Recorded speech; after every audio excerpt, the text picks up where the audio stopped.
Hola, ¿qué tal, médicos? Soy el doctor Damián Treviño y bienvenidos a esta videoclase de síndrome nefrótico. Recuerda que tienes disponible la clase de síndrome nefrítico, revísala para que la complementes con lo que has aprendido en esta otra videoclase de síndrome nefrótico. Cuando yo hablo de síndrome nefrótico, tengo que tener en cuenta que voy a tener como que dos definiciones que se pueden complementar una con la otra. Yo voy a hablar de proteinuria en rango nefrótico cuando ésta se presente arriba de 3.5 gramos en 24 horas. Yo voy a hablar como tal de síndrome nefrótico, síndrome porque son el conjunto de signos y síntomas, cuando se esté presentando proteinuria en rango nefrótico, pero además tengamos hipoaluminemia y la presencia también de edema, ¿ok? Recuerden que a diferencia del síndrome nefrítico, que me traducía un proceso inflamatorio a nivel glomerular, el síndrome nefrótico me va a estar traduciendo un daño, pero sobre la membrana basal glomerular, principalmente sobre la membrana basal que se comparte entre el podocito y el endotelio, y también sobre los podocitos o los pies podocitarios. La etiología va a ser variada, vamos a tener formas primarias y formas secundarias. Entre las formas primarias tenemos la enfermedad de cambios mínimos, glomerulosclerosis focal y segmentaria, nefropatía membranosa y la membrano proliferativa.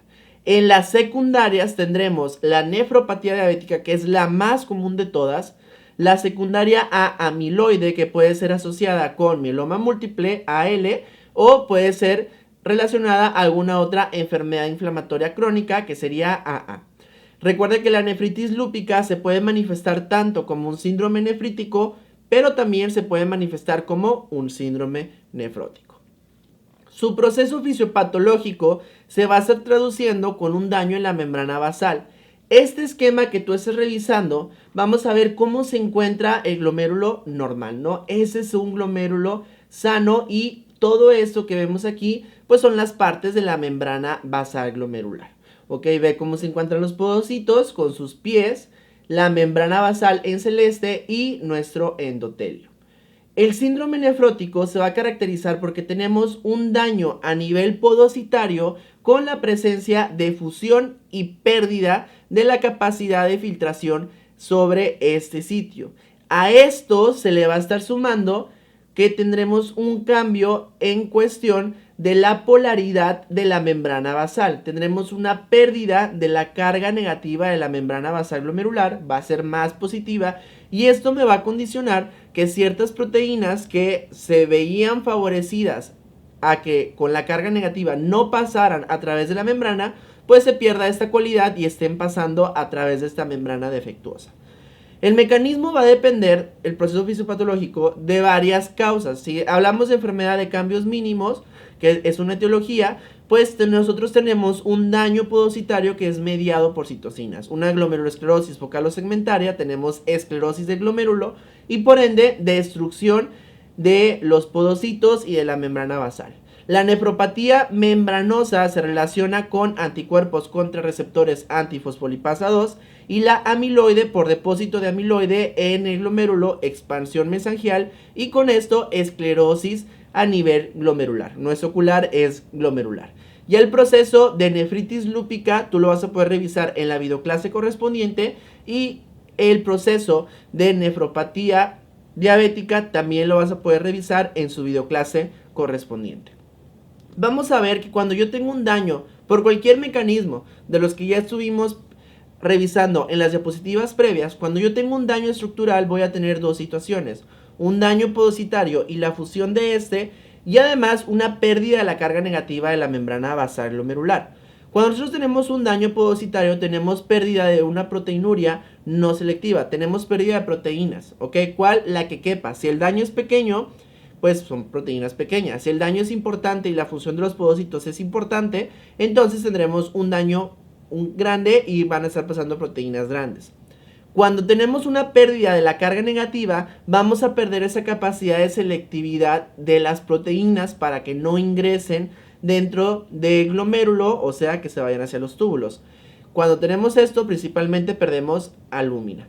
Si se suma que tenemos pérdida tanto de acá, como que es un mecanismo de proteinuria no selectivo, como acá de la selectividad por carga, entonces tendremos una pérdida de proteínas masiva. Esta pérdida de proteínas masiva a principio o a priori se va a tratar de compensar por una síntesis aumentada del hígado. Tendremos una hiperproducción a nivel de las proteínas hepáticas y esto en cierta forma va a estar solventando el problema. Pero pues los recursos no son infinitos. Va a llegar un momento en el que la pérdida exceda la capacidad del hígado en poder solventar esta pérdida. Entonces ya nos van a estar presentando los datos típicos con hipoproteinemia e hipoaluminemia. Esto me va a condicionar un edema. Pero este edema, como es secundario a la pérdida de la presión coloidosmótica dentro de los vasos sanguíneos, porque tenemos pérdida de las proteínas, no necesariamente va a ser un edema relacionado con la gravedad. O sea, tú vas a tener edema en cara, vas a tener edema en brazos, no necesariamente va a iniciar primero en piernas y después va a ir ascendente. No sigue ese patrón. Tú vas a tener hiperlipidemia y lipiduria porque tu hígado va a tratar de sintetizar las proteínas que mejor le salgan y las que más rápida pueda secretar a la circulación. ¿Cuáles son? Pues todos los componentes lipídicos, ¿no? Y por eso tienes esta gran cantidad y este gran exceso. Vas a tener hipercoagulabilidad porque vamos a tener, por un lado, déficit en los factores de anticoagulación, ¿sí? Porque son proteínas, ¿no? Y dirías, bueno, pues ¿por qué voy a tener hipercoagulabilidad si me están hablando que tenemos un déficit de proteínas? Porque también vas a tener déficit de la proteína C y la proteína S y otros agentes que se encargan de la parte de la fibrinólisis, o sea, de la destrucción del coágulo. Entonces, tú vas a tener un estado en donde no tienes tus anticoagulantes naturales, porque tenemos un déficit de proteínas, y esto me va a estar condicionando que si tú tienes un trombo, ese trombo no haya quien lo pare, y entonces pues esos pacientes desarrollan mayores eventos trombóticos que un paciente que no tiene un síndrome nefrótico. Y por último también tendrás inmunosupresión, porque recuerda, las globulinas forman parte o se producen gracias a la producción de proteínas. Entonces si no tienes proteínas, pues no tienes globulinas, y no tienes inmunoglobulinas, entonces no tienes cómo defenderte de agentes patógenos. La clínica se va a caracterizar por esta pérdida masiva de proteínas, más de 3.5 gramos en 24 horas por definición, edema, que se va a estar presentando con edema periorbitario, es la forma más común en la que inicia, periférico, derrame pleural y edema en cualquier otro sitio, ascitis, derrame pericárdico, anasarca. Se va a estar también presentando por laboratorio hipoaluminemia, hiperlipidemia, y otras características son todo eso que yo ya te había estado mencionando. Un estado hipercoagulable, incremento de la susceptibilidad de infecciones y todos los demás datos que tú estás viendo en pantalla. Mira esas piernitas todas hinchadas. Pues esto me está hablando de que mi paciente pues tiene una gran pérdida de proteínas. Pero sí que te quede muy claro que este patrón de edema no sigue la gravedad, ¿ok? Lo más común es que inicie de forma periorbitaria. El diagnóstico yo lo voy a hacer primero confirmando evidentemente que tengo proteinuria en rango nefrótico. Y esto yo lo puedo hacer de dos formas. Una tira de orina cualitativa, o dos, excreción de proteínas en orina cuantitativa. La tira generalmente solamente te va a dar cruces, usualmente es arriba de 3, pero no te especifica en sí cuál es la pérdida cuantitativa para que tú puedas hacer el abordaje. La excreción de proteínas en 24 horas vas a tener, que es el test de elección, y me habla de 3.5 gramos en 24 horas, ¿no? Que esté superior a este. Pero también podemos utilizar la relación proteína-creatinina en muestra de orina, y si esta me sale arriba de 3.5 gramos sobre gramos, va a salir positivo y vas a poder confirmar el diagnóstico. Es la primera, recuerda que son 24 horas, o sea, yo tengo que esperar a que mi paciente orine 24 horas para hacer el diagnóstico, pero es el test de elección.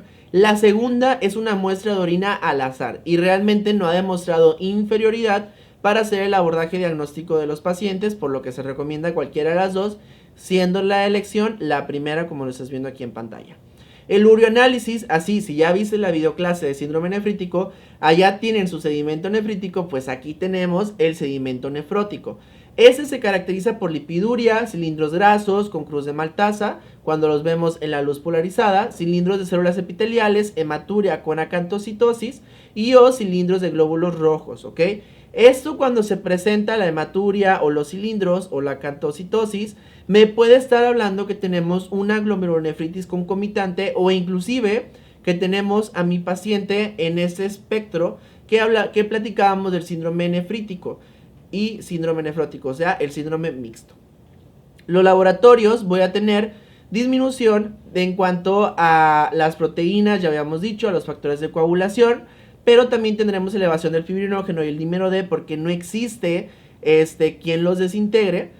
Tendremos hiperlipidemia, niveles de vitamina D disminuidos, marcadores inflamatorios elevados, elevación de azuados y alteraciones en la biometría hemática. Generalmente las alteraciones van a ir con la relación hemoglobina-hematocrito, en donde me están hablando de que existe hemoconcentración. La biopsia renal es el método diagnóstico de todo paciente que tiene síndrome nefrótico primario. Muy bien, entonces todo paciente con síndrome nefrótico de etiología desconocida tengo que realizarle una biopsia renal. Todos los adultos con síndrome nefrótico deben ser valorados con biopsia. ¿Qué sucede cuando yo tengo un paciente que tiene una diabetes, una nefropatía diabética y se presenta con datos típicos de un síndrome nefrótico? Bueno, pues ahí va a depender del abordaje clínico que tú le des. A nosotros nos pasó en una ocasión que teníamos un paciente que se estaba valorando como una nefropatía diabética, se había recurrido a tratamiento con hemodiálisis y por X o Y se hizo la revaloración, se le solicitó una biopsia renal y pues resulta que tenía una glomerulonefritis asociada. Se le dio tratamiento al paciente y pues se liberó de su hemodiálisis. Esa es la importancia de tener un criterio médico. Evidentemente esto para ustedes no lo van a estar realizando a menos que sean internistas o que sean nefrólogos, pero sí para que ustedes hagan una analogía de cómo yo hago el abordaje de un síndrome nefrótico en un paciente y más si tiene una nefropatía diabética ya conocida.